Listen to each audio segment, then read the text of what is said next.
Hey YouTube, Rick Marks.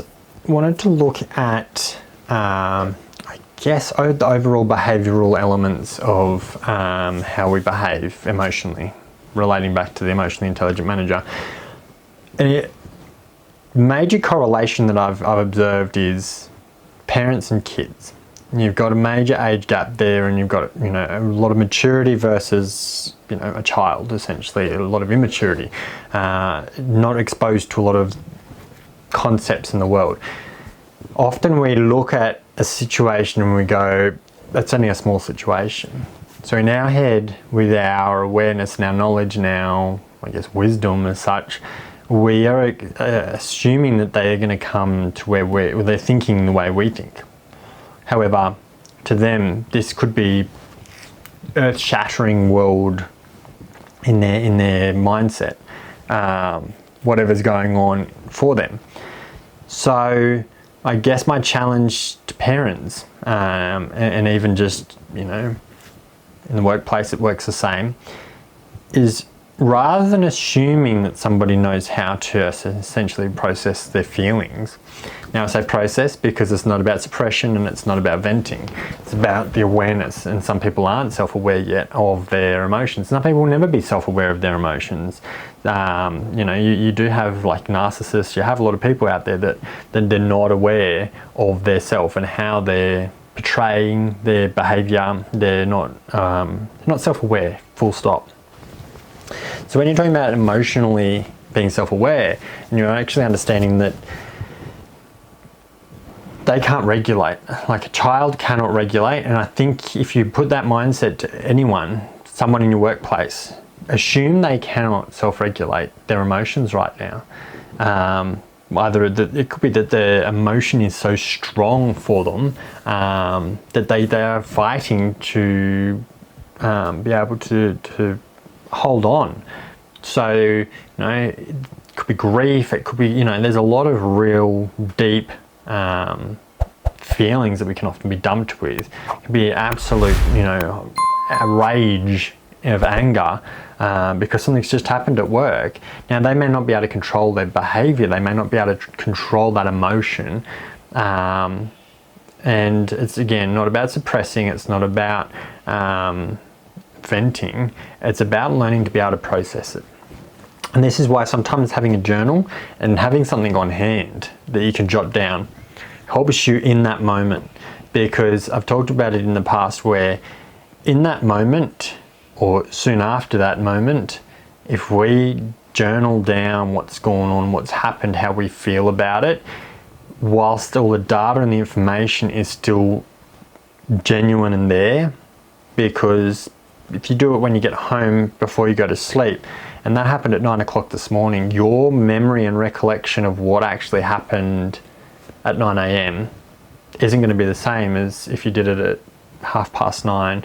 I'm not saying in the moment, like while you're angry and cranky, writing down, but give yourself a couple of minutes, take some breaths, grab a drink of water, and then write down, this is what happened, this is how it made me feel, this is, this is why I'm feeling those feelings.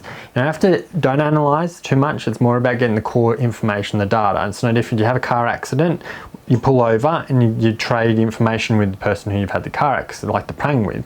Your license number, name, address, the core information and what happened.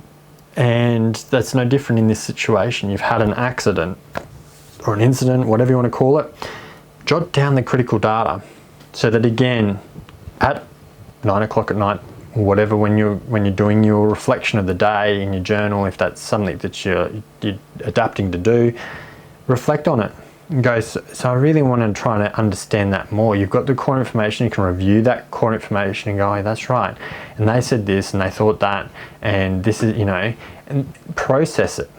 Because it's when we actually learn to process that we can become smarter about our own self-awareness, our own emotions, and we can then control our emotions in the moment. As you get better and better, you can learn to, on the fly, again, it's not about suppression, and it's not about kind of, hiding or anything. It's you can be like, look, I'm really pissed off. You know, you can stay level-headed and calm whilst relaying and being able to communicate where you're at and what you're doing. And that doesn't necessarily happen in the moment when you're starting out, because again, you are somewhat deregulated with your emotions. You've just had this news, you're pissed, you're cranky, you're frustrated, and so you're raw. And as you adapt and learn, you can then learn to stay level-headed and kind of go, I'm really pissed about that, and that really upsets me. And you know, in this book, there's a lot of examples in meetings where people have stood their ground. They've been very clear on why they're standing their ground. They've explained all the information, and that's the thing, is more often than not, stick to the key information, the data, the real facts, because the rest of the time I find a lot of people start to go off with their interpretation or their understanding rather than dealing with the raw evidence, the facts. So yeah, I just thought I'd put that out there. Emotional intelligence, there's a lot to learn. If you want to have a good read, this book's amazing. There's a lot of things I'm being incited to in terms of, like I was saying, the child and the parent, where the regulation is completely not there. And I think we need to, as you're developing, change the mindset from being expecting people to be at the same level of being able to control their emotions as you can, to realizing that they're possibly like a kid. And that's nothing on them, that's not a derogatory claim, that's just lowering your expectation, because I find that a lot of the time I think we expect people to be able to receive news, or we expect people to be able to respond in that manner and go from there. So if you've enjoyed this video, thumbs up. If you want to chuck some comments, I'd love to have some conversation around it. If you've got some other insights, concepts, and if you want a link to the book, I'm more than happy to provide you with that so you can get a copy. Until the next video, you'll see me there. Bye for now.